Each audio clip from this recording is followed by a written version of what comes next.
going to do today is kind of lay a theoretical foundation for arguing about backdoors in PRGs and PRNGs.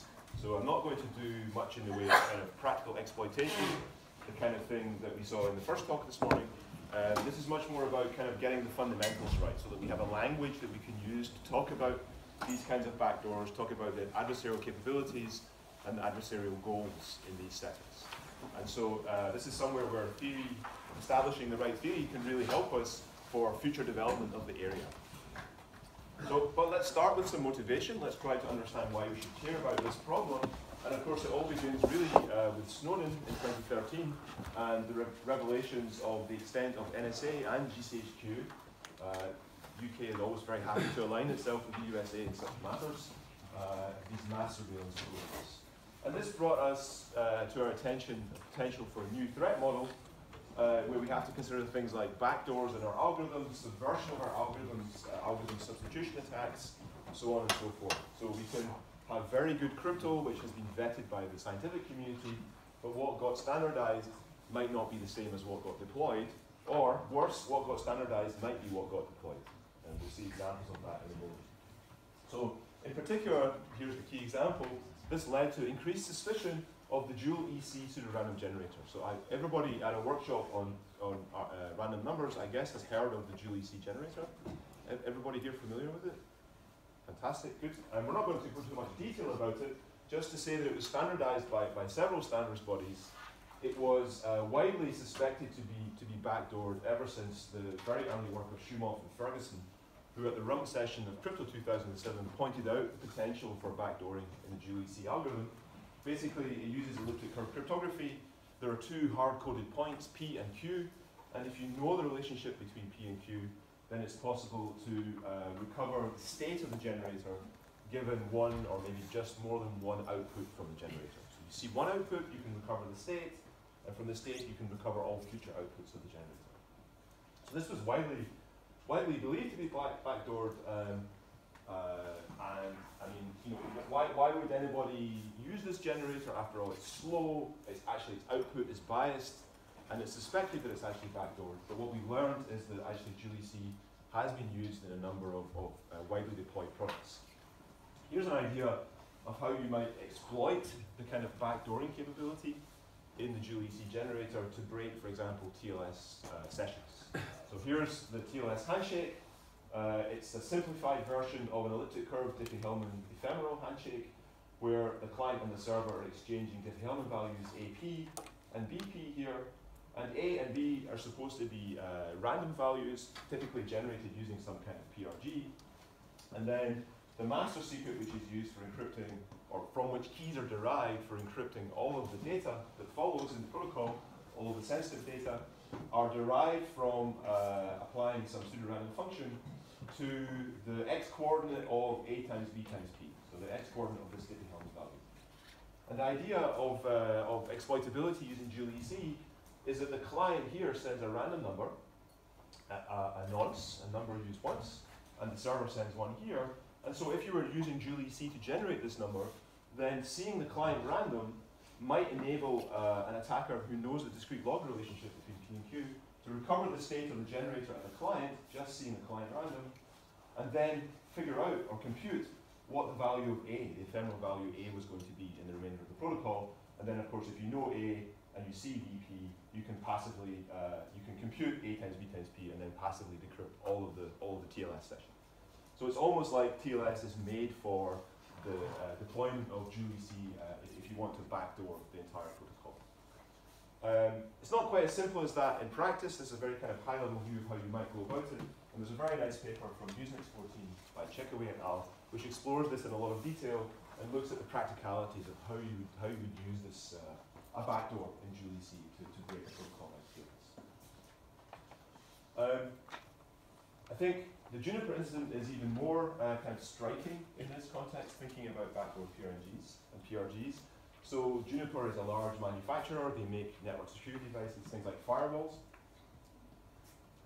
They also make VPNs, virtual private networking, and they have this operating system called ScreenOS. And in 2008, Juniper, for some reason, adopted dual EC in ScreenOS as the default pseudorandom generator. for generating all kinds of random values and protocols. In 2013, they published a security advisory, or sorry, not a security advisory, a knowledge base article, so that's not quite a security advisory, saying that, well, we are using dual-EC, but we're using it in a way which makes it hard to exploit. Okay? It's not vulnerable to the potential issue that has been brought to light. That's a funny way of referring to a backdoor, but anyway, that's the reference. Okay, so they're using dual-EC, but they're not vulnerable. And the reason is that they, as we found out subsequently, is that they were using a custom value of Q instead of the value of Q that was NIST standardized and NSA generated. Okay, we know that NSA supplied the Q parameter for the NIST standard. And also, the output of the dual elliptic curve generator was post-processed. So the actual values you would see in a protocol, like the random values in the TLS protocol, for example, were not direct outputs of dual-EC, but they were fed into a second generator, something called ANSI X931, which then did further processing before you got your random values. So the kind of the dual-EC part was hidden in some way in the outputs. So that's all good then. Except that in December 2015, Juniper did make a vulnerability announcement, and here's what it says in part. It says that it may allow a knowledgeable attacker who can monitor VPN traffic to decrypt that traffic. That's kind of bad. This affects ScreenOS 6.2 or 15 through some version numbers. A lot of different version numbers were affected. No other Juniper products or versions of ScreenOS are affected by this issue. There is no way to detect that this vulnerability was exploited. That's a kind of scary vulnerability announcement. And this triggered some researchers to start digging in to try to figure out what did this mean, what was going on. And so there was a significant reverse engineering effort by Checkaway et al. Starting in 2015, which resulted in a paper published at CCS last year, CCS 16. And they discovered lots of interesting stuff. So they did some reverse engineering of the object code of a ScreenOS VPN device. And they actually found out that instead of being post-processed by this X931 standard, the dual-EC output was a certain variable being a global variable when you might think it's a local variable, and it means that a certain buffer isn't read from in some way. So it's incredibly subtle. So you mean that there was a code with NC stuff, but that code was never used? Exactly, it was bypassed. Yeah, exactly. So the ANSI code is there, but because of the way certain functions are called with certain parameters, it never actually gets invoked. They also discovered that the nonce size had been increased to 32 bytes in the implementation of IKE, Internet Key Exchange. So this is the key exchange protocol for IPsec. And that's actually ideal for recovering the dual-EC state. You need more bytes are better. More bytes of output are better if you're trying to exploit the backdoor. They also found out that even though the nonce value comes after the Diffie-Hellman value in the protocol, in the code, the nonce value is generated before the Diffie-Hellman value and then stored in a queue. Okay, and that means that if you could recover the state from the nonce value, then you can predict future outputs, you can predict the Diffie-Hellman values. If it had been the other way around, the backdoor would not be effective. So this is almost perfect for making the backdoor more effective. Would it be effective for the next round? But wouldn't it be effective for the next? I mean, yeah, it wouldn't be as effective like in this immediate session, but you can just attack the next session. It depends exactly on how the generator is reseated in between sessions and so on and so on. Okay, this is better, yeah. Yeah, this is again, this is bad. This looks weird, and indeed it is weird. Okay, so what that means is if you put all of these points together, you can exploit the backdoor. Someone who knows the relationship between P and Q can recover all of the encryption keys in IPsec from observing a single run of the IPE protocol. Okay, so game over basically for security. What's really interesting is that what they discovered is that the CVE that was published, the vulnerability announcement, actually refers to a change in the Q value. So there's this critical Q value. If you know its discrete log with respect to P, you can exploit the backdoor. But what they discovered is that the Juniper's custom Q value, the one that's not from the NIST standard, was replaced in 2012 by some other Q value, by persons unknown, along with the test vectors in the code so that it would pass all of the tests, and we don't know who did that. So in short, Juniper and possibly other entities could passively break customers' IPsec traffic, but then they lost that capability to people who we don't know, to persons unknown. Okay? And it seems like the thing that they did to remediate the issue was to put the old Q value back again, so they could break customers' traffic again. Okay. They also fixed this, I think they fixed this bug here in the code so that the Julie C output is no longer directly exposed. And there's a beautiful paper you can read by Checkaway et al. Called A Systematic Analysis of the Juniper Julie C incident, where they go through and they report all this reverse engineering and all the bugs they found in the code. So it's a really nice read. Okay, so that's sort of motivation for us to study this question of to what extent can pseudorandom generators and pseudorandom number generators be backdoored. And the main research question is can we somehow maintain provable security against an entity that does not have the backdoor, but then have very strong backdooring, for example, the ability to recover the state of the generator from one output. And how do we trade these properties off against each other? And there's two recent research papers addressing this. There's a paper from Eurocrypt 15 by Dodis et al. And then there's our work from Crypto 2016. So this is with Jean-Paul and Joanne, who are here, I think. Hi. And Jakob, who's not here. Jakob Schultz. So the rest of my talk is really going to, in some sense, give an overview of these two papers, okay? And Evgeny is here, so I have to be very honest about what I say about their Eurocrypt 15 paper. So you will correct me if I say something. Criticize sure. away. Sorry? Criticize away. No, there's nothing to criticize. Okay, so the rest of the talk then is quite theoretical, but it's motivated by those examples I told you about.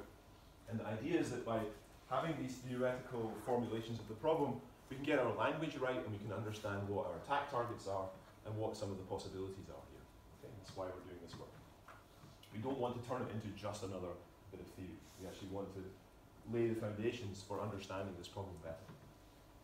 Okay, so what is a pseudorandom generator? Haven't really defined it yet, but basically you take a short random seed as input and you stretch it out to produce an arbitrary long string of pseudorandom bits. So we have three algorithms in this world. We have a setup algorithm, an init algorithm, and a next algorithm. And laser pointer seems to have died a little bit. The setup algorithm in our context is producing some public parameters, and for backdooring purposes, it's also going to produce a backdoor key. But in the setting of normal PRGs that are not backdoored, you wouldn't have this output. And in fact, in the normal setting, the setup process and the initialization algorithm might well be combined into a single algorithm. But here, they're going to be separated. The initialization algorithm takes the public parameters and gives you some kind of initial state for the generator. And then the next algorithm takes the current state, it produces as output two values, state prime, which is the updated state, which would be used for future generation, and R, which is actually the output of the PRG. Okay, and the objective is that R should look like a random value, so it should be pseudo-random. Okay, so that's the basic algorithms of PRG. Here's a picture illustrating the basic security notion that we would like a PRG to achieve in the absence of a backdoor. Okay, so this is against just kind of an outsider adversary who maybe sees some output and tries to predict something. So our adversary is indicated by this kind of red blob with the devil's horns on top. And Q is a parameter of the security gain. So basically we run the setup algorithm to get the public parameters and maybe the backdoor key. We initialize the state by running the init algorithm, that gives us our state 0. And then we run the next algorithm Q times, where Q is that parameter of the security gain. And that gives us a final state, state Q, together with Q outputs, labeled here with zeros. So this is the true output of the generator, R1 up to RQ, with a superscript of 0. And then we roll some random coins, and we generate an alternative set of outputs, R1 up to RQ with a superscript of 1. Then we pick a random bit B, and then we either give the adversary the true output of the generator or these truly random values. We give those to the adversary along with the public parameters and the final state of the generator. Okay? And this, giving the adversary the final state of the generator is giving the adversary more power, and it relates to this forward security aspect. So even if you see some output and or given the state of the generator at the end of that sequence of outputs, you shouldn't be able to tell whether it was real or random output. Okay, so the adversary's job is to return a bit B, and that bit B is tested against, a bit B prime, and B prime is tested against B, either real or random. Okay, and then we can define the advantage of the adversary in the usual way by taking 2 times the probability that the game outputs 1 minus 1/2, and we can define Q epsilon forward security in this way. Basically, for all possible adversaries, polynomial time, maybe the advantage of the adversary is bounded by epsilon, given Q outputs from the generator and the state of the generator. Okay, so that's the basic security game for forward security for a generator. No backdooring here at all at the moment. Is it clear? Any questions about this? I thought someone was going to ask a question, but he just scratched his head at the wrong moment. Okay, so that's forward security for PRGs. What about backdooring? So now we introduce Big Brother, or the backdooring adversary. He's represented by this large, evil-looking machine. So we can have a variety of different backdooring security notions and backdooring games. So we'll call them all type BPRG, B for backdoor, PRG for pseudorandom generator. And we'll talk about different backdooring goals, and I'll give you some examples on the next slide. And we'll let the advantage of Big Brother denote the corresponding advantage. So we define a generator to be Q delta type epsilon forward secure, okay, if, first of all, the PRG that we have there, so forget the backdoor key for a moment, if it's a normal forward secure PRG. So without the backdoor capability, you have a normal secure PRG. So an outsider has no advantage in distinguishing outputs real from random. But then we want the advantage of Big Brother to be at least epsilon, where I haven't really defined what inputs Big Brother gets yet, or what his objective is. That depends on the type of the game. So let's see an example or some examples to try to make this concrete. This concept was really introduced in this paper by Dodis et al. At Eurocrypt 15, and they considered a number of different backdooring goals. So the sort of simplest one and the most natural one is to say, well, a strong generator, you can't tell the output from random. But if Big Brother has also the backdoor, maybe he has an advantage in telling the output from random. And that's what the distinguishing adversary type refers to here. But that isn't that interesting from a backdooring perspective. If you think about backdooring being a positive thing for a moment, you want to make your backdoor as effective as possible as Big Brother, then being able to distinguish the output from random is not that interesting. What you really want to be able to do is maybe to recover the state or recover some output, given maybe one output of the generator. Okay, so the target should be different, and that's captured by things like RC, which basically relates to the ability to recover past or future outputs given a single output. Next, as a type of game, which is about predicting the current state given one output. But actually, in practice, we'd really like something much, much stronger than any of these notions. We'd like it to be possible for Big Brother to recover the initial state of the generator, the state that the generator had immediately after initialization. Why? Well, because then Big Brother would be able to run the generator forward from that initial state. Everything is deterministic once the initial state is fixed. And then you would be able to compute all of the outputs of the generator for all times. Okay, so we'd like, for example, a backdoored PRG where the adversary is given a single output of the generator at some arbitrary time, and then is able to recover the initial state and then all of the outputs going forward from there. This isn't addressed in the Dodis et al. Paper. Another very nice thing that Dodis et al. Show in their paper is an equivalence between backdoor PRGs that meet this disk notion, so the weakest kind of backdooring, and a particular type of public key encryption scheme. So they show an equivalence between disk backdoor PRGs and single bit public key encryption with pseudorandom ciphertext. So single bit public key encryption means you can encrypt one bit at a time, and pseudorandom ciphertext means that the ciphertext themselves are indistinguishable from strings of random bits. So it's stronger than normal in CPA security. And the key takeaway from this is that what this tells you is that if you have a backdoor PRG in this weak sense, this disk sense, then it's really fundamentally a public key primitive. Okay? And if you think about the history of PRGs, most PRGs don't have any kind of public key primitives in them. It would be too slow. We want to use things like block ciphers in counter mode or hash functions or something to construct our PRGs. Or maybe if you like theoretical results, you might use blum blum shub and have some nice reduction to the factoring problem or something. but you know, those ones are perhaps really not widely used in practice. So this is, I think, a very interesting implication of this result of Dodis et al. It gives you a kind of clue that if a generator is going to be backdoored, then maybe you can tell just by looking at the specification, if you have the specification, because it's going to look public key in some sense. Now, I don't know how to formalize looks like public key, really, but I think you'll be able to see it when you see it. You see what I mean? You'll be able to tell when you see it. So constructions they'll just look suspicious. In the same way that Julici looked suspicious immediately to Schumacher and Ferguson in 2007, they were able to say, hang on, this looks fine. So let me show you a little bit more detail of these results, because it will help to make this security notion concrete, and also I'll show you the construction of a public key encryption scheme that they gave, because I think it's really cute.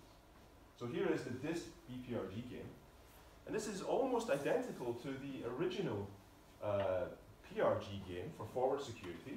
So we run the setup algorithm to get our public parameters and our backdoor key. We initialize the state. We run the generator Q times, starting with the initial state, to get the final state and some output.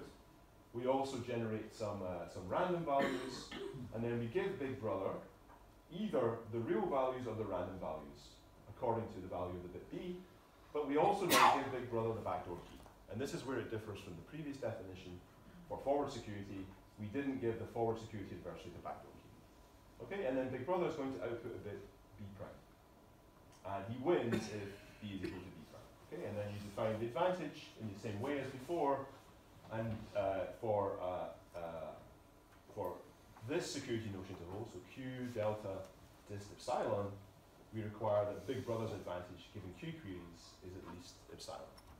Okay? But yes? before you were given the state also, no? So in this version of the game from the Dodis et al. Paper, Big Brother is not given the state. He's only given the output of the generator. And that reflects the sort of desire, if you're designing Big Brother, if you're designing backdoored PRGs, you want to give Big Brother as little information as possible about the outputs of the generator or the state of the generator, and he should still be able to exploit the backdoor.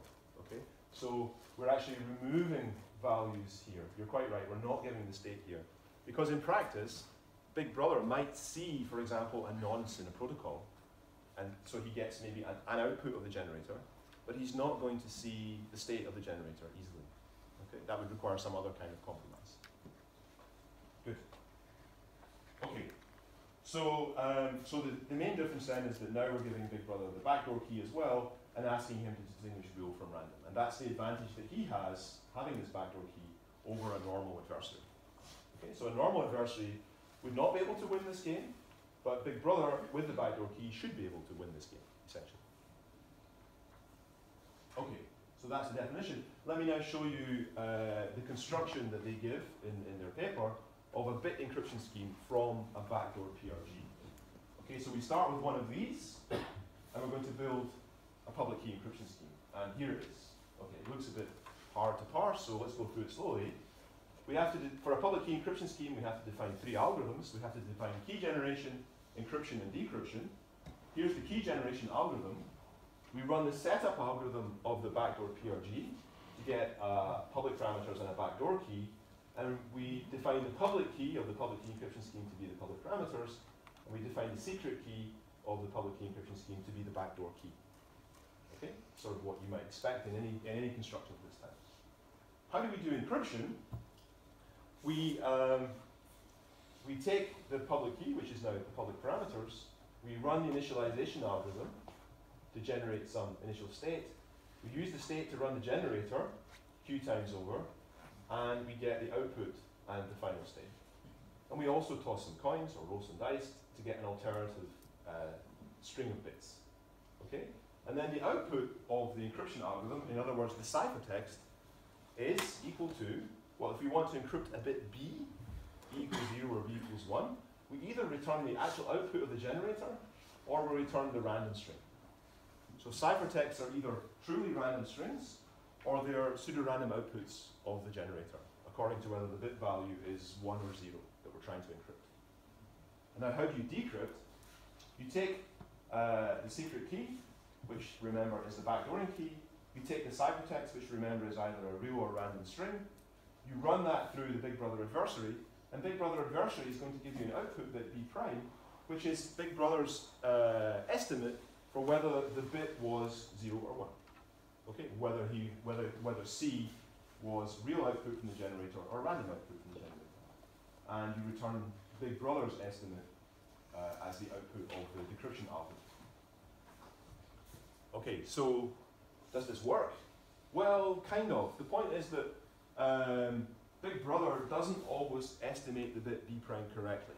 He has some advantage epsilon in winning the backdoor PRG game, the disk game. And so what that means is that this encryption scheme here is epsilon correct. Okay, it's not a perfectly correct encryption scheme. And it achieves in dollar CPA security, so the output, the strings are indistinguishable from random bits with a distinguishing advantage delta against an adversary with Q queries to the generator. Okay, maybe that Q isn't quite right actually, maybe something else. Okay, so you get a single bit public key encryption scheme that isn't perfectly correct, but by various amplification techniques, you can turn this into an encryption scheme that is correct overwhelmingly and that encrypts multiple bits. So, it's kind of a little bit inefficient to do that, but in theory you can do it. Okay? So that establishes this equivalence then between a backdoor PRG and a pseudo-random generator. And a public key encryption scheme.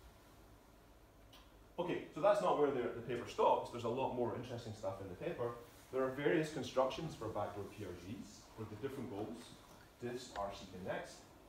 And importantly, they also study this question of immunization, which is related to that thing of post-processing in the Juniper instance. So immunization basically says, if I have the outputs from a backdoor PRG, how can I post-process them to remove the backdoor?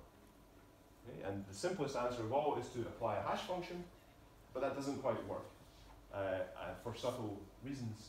I guess it works in the random oracle model, but that's kind of hard to instantiate in practice. You need salt. I mean, without salt it doesn't work. You need salts, right. So I recommend reading that part of the paper. I think there's a lot of interesting open questions there. A couple of open problems that we identified though. Well, this question of being simultaneously forward secure and backdoored in a strong sense wasn't really addressed in the DGJR paper, the Dodis et al. Paper from Eurocrypt 15. So, for example, you might want to be able to recover past outputs via backdooring, or maybe the initial state of the generator via backdooring. And there were no constructions in the paper that achieved that. It wasn't clear whether that could be done. So can we recover, for example, initial state of the generator? So this is where our work begins. So I'll now start talking about our paper from Crypto last year. We defined a new security game using the same kind of typology as the Dodis et al. Paper. And now we call it the first BPRG game. So it's exactly as you had before. We initialize the generator, we take some output of the generator, and now we give Big Brother the backdooring key and a single output of the generator, the ith output. So I is now a parameter of the game, as is Q. And what Big Brother is tasked with doing is returning a state. And he wins if the state that he returns is equal to the initial state of the generator. So the target for Big Brother here is given one output from the PRG, can you recover the initial state of the PRG? Why is that significant? Well, if you can do that, if you can win this security game, then you can recover all of the future states and all the future outputs of the generator, just by running the generator, by running the next algorithm for yourself. Okay, so this is a very powerful kind of backdooring, and it wasn't clear from the previous work whether this could be achieved at the same time as having forward security. And we can define advantage and security in the same way as usual. Okay? Here the security is quantified over all I values. So we would like Big Brother to be successful for every value of I. Given any output Ri, recover the initial state. Good. So can we achieve this? Well, we can, otherwise we wouldn't be talking about it, I suppose. So we give a construction for a forward secure PRG, which is backdoored in a strong sense. But our construction uses a lot of ingredients. It uses a lot of different techniques. We require as part of our construction an in CPA encryption scheme, public key encryption scheme, Now it shouldn't be surprising that we need some kind of public key primitive, because we know that backdoor PRGs are equivalent to public key cryptography, public key encryption, from the previous paper. We also require the scheme to be re-randomizable and reverse re-randomizable. And these are kind of non-standard properties of encryption schemes, but they're achievable for things like Elgamal encryption without too much effort. So what does re-randomizable mean? It says that there's an algorithm called re-rand, which when I apply it to a ciphertext, NPKM with randomness R prime, using some random value R, then I get something that's computationally indistinguishable, statistically indistinguishable from the original encryption of the ciphertexts. What that means is that you can re-randomize ciphertexts and they look just the same as normal ciphertexts. Okay? Basically that's what that's saying.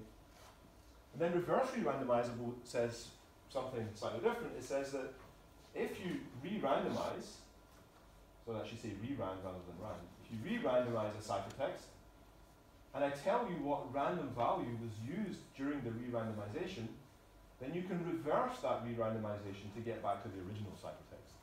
So it says if you go forwards by re-randomizing, but you tell me how you did it, I can go back again and recover the original ciphertext. Okay? And these are slightly strange notions, but they're achievable, as I said, for something like Elgamal encryption without too much effort. Okay, so now let me show you the construction that we came up with. And this is for a backdoor PRG that's forward secure if you don't have the backdoor. But if you do have the backdoor, you can recover the initial state of the generator with probability 1. So it's backdooring in the strongest possible sense. Okay, so we need to define the initialization algorithm and the setup algorithm. So let's ignore this. It's just turning creating the backdoor key from the decryption key of the public key encryption scheme, and setting things up exactly as you would expect. How do we initialize the generator? We run the initialization algorithm of the normal pseudorandom generator. Let me just check that I said that we have that. Yes, I forgot to say up here. We assume that we have a forward secure PRG to begin with, but it's not backdoored. Okay, and we're going to use that as a component along with this encryption scheme.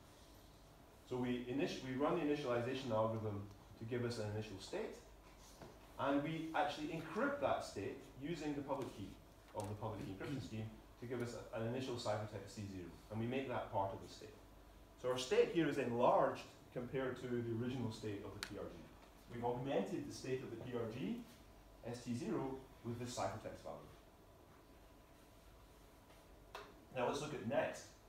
So we have a state, which is composed in this way of two parts. We're going to actually just output the value C as the output of the generator. Okay, so C was a ciphertext. For example, the very first output would be the encryption of the initial state. Now this is okay because we assumed that our encryption scheme was in $CPA secure. So this ciphertext here that we put in the initial state is actually indistinguishable from random bits, unless you have the secret key. So that means, in particular, the first output will be C0. It will look random. Okay, so it's a good output from a PRG. Then we run the next algorithm of our PRG, so next prime, on this state, and we parse the output as two separate values, an updated state and a value R, a pseudo-random value R. And what we do is we use R to re-randomize the ciphertext component. So we run the re-rand algorithm on this ciphertext to get a C prime. And we put C prime in as this part of the state. So the next output of the generator will be this C prime.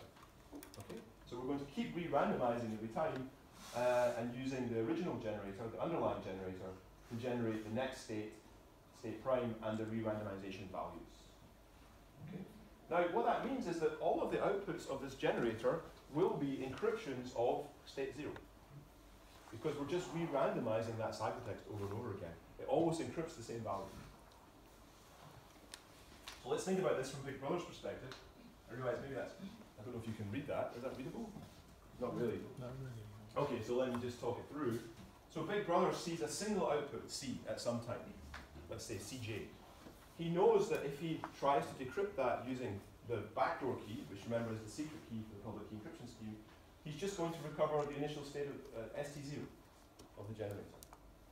Okay? So he will obtain ST0, but that's not the entire initial state of the generator, because he's not getting C0 back. He needs to get the whole of the initial state. But now what he can do is, given st0, he can run the PRG, this part of the generator here, so he can do all these next operations and generate all of the R values. So you can get the whole sequence of R values that were used for the re-randomizations. Once he has all of those R values, he can do the reverse re-randomization and go all the way back, and from the value C, he can go all the way back, reverse re-randomizing each time, and recover C0.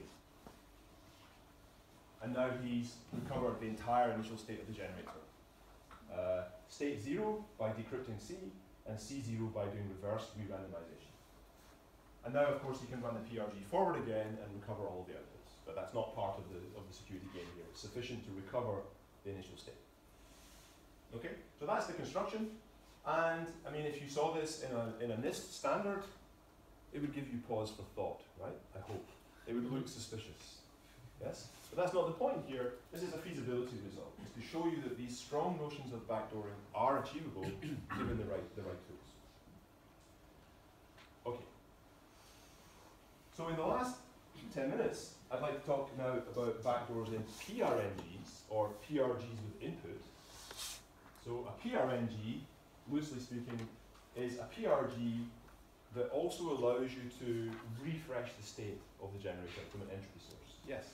Do you have in $CPA public key encryption? Yes. Elgamal, under DH. Okay. But in dollar doesn't mean random strings, it means indistinguishable from random strings. Indistinguishable from random strings, yeah. Exactly. Yeah, they challenged to design a public key encryption scheme in which the ciphertexts were just random strings, I think. I don't think you could encode a decryption capability. Okay, so we have our normal algorithms for PRG, and now we're going to add a new algorithm called refresh. What refresh does is it takes the public parameters and the initial state of the generator, or the current state of the generator, sorry, together with some entropy input I, so think of that as being something that looks like random bits. You run the refresh algorithm and you get a new state out of the generator, state prime. Okay, so this is a more complex primitive than a PRG.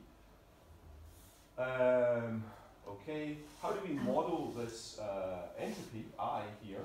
Well, there's a paper by Dodis et al. From 2013, which gives us a very nice formal way of doing this. The state distribution sampler is an algorithm which receives some initial state as input, and using that initial state produces an updated state, the entropy output, which will be input to the PRNG, some entropy estimate for that value, that's gamma, some entropy estimate for the input value, together with some side information regarding the input, so some kind of side channel leakage that the adversary might be able to get. Okay, so this is a particular way of formalizing how entropy inputs are generated and what information the adversary has about them, as well as the quality of the randomness that they contain. If you don't like the next definition, don't blame me, blame Evgeny, because it is the definition of robustness for PRNGs. So this is a very strong security notion for PRNG security, and here it is. Gosh, lots of different oracles. Let me try to give you a flavor of what this means, because I'm a little bit short of time. Basically, the adversary is playing a game with certain oracles which allow him to influence the generator in certain ways. So for example, he can make a call to the get oracle, and that will give him the state of the generator at the particular time. Or he can make a call to the set oracle with a value state prime, and the state of the generator will be updated to that value state prime. Okay? He can also refresh the generator, in which case the distribution sample will be called, the refresh algorithm will be run, and the side channel information Z will be returned to the adversary, together with the value gamma, which is like an estimate of how much entropy was added. So those are the three ways that the adversary can manipulate the generator. He can kind of compromise its state, or he can ask it to be refreshed. And C here is a variable which is sort of tracking how much entropy the state of the generator should have. So we're adding gamma bits here to C and reassigning that to C because the entropy estimate for the new input value here, I, was gamma. Whereas here, we set the value of C to 0 because we've compromised the state. And so the adversary, there's no entropy in the state at that point, after that compromise. Likewise with set. And the final part of it here is the real or random part, where if you make a call to real or random, then the adversary either gets real output from the generator, if the generator's entropy is too low, or it gets random output from the generator, if the entropy in the generator is high enough. And gamma star defines whether the entropy is too low or whether the entropy is high enough. Okay, so you either get true outputs, R0, or you get either R0 or R1, where that depends on a bit B, which is selected at the start of the game. Okay, and then the adversary's job is to try and figure out the value of the bit B. Right. Yes? The adversary knows gamma. The adversary knows gamma, and he's also given the side channel. Oh, but gamma's not the same as gamma star? No, so gamma star is a parameter of the game, which is somehow coming from the definition of the scheme, and it says this is how much entropy you need to accumulate in the state of the generator before it's safe to start outputting data from it, or outputting values from the generator. I mean, if it's the first time you've seen this definition, don't worry. You need to spend like a good couple of days getting this definition into your head. At least that's how long it took me. It's quite tough. Okay, so that's the security target we would like for a PRNG without backdoors. What about with backdoors? What do we want? Okay. Well, we chose a particular way to model this. I think there's different ways you could do it. We think about refresh patterns. Sequences of next and refresh calls that an adversary might make to a generator.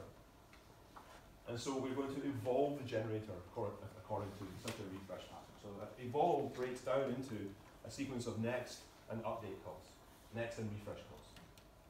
Okay? And then, depending on your target, you could define different security models. So here's a security model for backdooring, where we ask Big Brother, or the adversary, the backdooring adversary, to recover the state of the generator. So the adversary is given the backdoor key, one output of the generator, Ri, at time I, is given a value j, which is like a target value. It's told the refresh pattern, the sequence of updates and next and refreshes that were performed, and its job is to recover the state at time j. Okay? If you can recover the state at time j, then you can probably recover future outputs until the next refresh, for example. You could also have an out game where the adversary's job is to recover outputs at time j, given an output at time I. Okay, so these are analogous to the kind of security definitions we had for backdooring for PRGs, but now we have this evolved behavior instead of just next, because we have a sequence of next and refreshes, which can be arbitrarily interleaved. Okay, so now let me give you an almost trivial construction for a backdoored PRNG. In the Dodis et al. Paper from 2013, they gave a construction of a robust PRNG along with security proof, and the output of that PRNG is produced by using a forward secure PRG as long as you're not refreshing. So in between refreshes of the state, you're just running basically a forward secure PRG to produce all of the outputs. So what happens if you just replace that with a backdoor PRG? Well, that doesn't quite work. You have to tweak a little bit how the entropy accumulation is handled. But if you do it right, then basically you get a backdoor PRNG where the attacker is able to recover the outputs of the PRNG, or possibly the state of the PRNG, in between refreshes. So as long as no refreshes happen, given one output, you can compute future outputs or previous outputs, depending on the strength of the backdoor PRG that you use as a component. And this PRNG is provably still robust against a normal attacker who doesn't have the backdoor key. Okay, so the challenge then, the non-trivial challenge, is to try to do this, but find some way of passing through refreshes, so that even though the state of the generator is being updated, Big Brother can somehow still figure out maybe the state or one of the outputs on the other side of the refresh, either before or after. Okay? So we have a construction that achieves that, but it's even worse than the previous construction in terms of whether it looks believable and also the complexity of the construction. And basically the idea is that you extend the state of the construction, let me just skip it here, and you basically put snapshots of the state into or snapshots of the output, sorry, into the state of the generator. So it's a shame actually, I wanted to show you the construction because I think it's kind of cute, but there isn't really time. I guess see the paper for details is the standard thing to say at this point. Okay, it's got a lot of fun stuff in it. This is highly simplified though because the real construction looks like this. So that's cut and pasted from the paper. And again, this doesn't look that convincing, right? If you saw that in a standard, you would say, oh, somebody's playing funny games here. But it's basically using forward secure PRG together with a public key encryption scheme that's re-randomizable to achieve this security notion. Okay. We also have an impossibility result in our paper, which basically shows that you can't do too much backdooring if the state of your generator is small. So the amount of backdooring you can do is limited by the size of the state space. Our result isn't fully general because it only applies to a particular but quite a natural class of distribution samplers. There's actually room here to improve this result. I hesitate to state the result because if I state it then I have to explain it, so let's actually just move on. Let me come to the concluding remarks. So there's bad news for backdooring.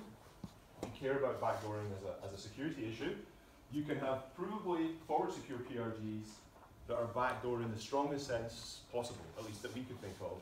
That you can, from a single output of the generator, so like one nonce in TLS, you can recover the initial state of the PRG and therefore all of the output of the PRG. You can have backdoored, provably robust PRNGs, so PRGs with input.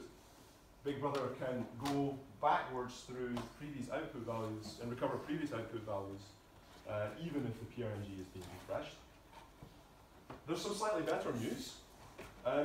We've seen from the work of Dodis et al. That backdoor PRGs have to essentially look like public key primitives for some definition of look like.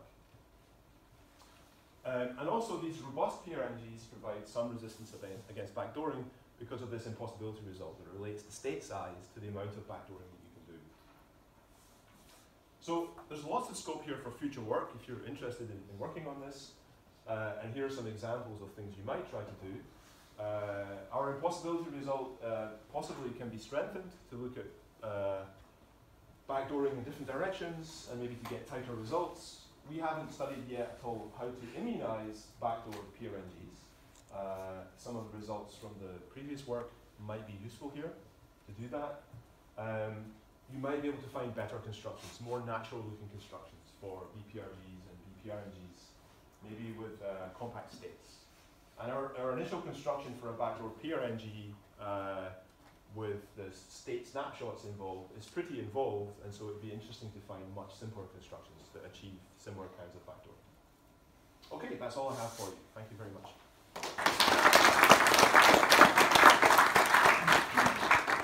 Any questions to Kenny? No? No questions? Okay.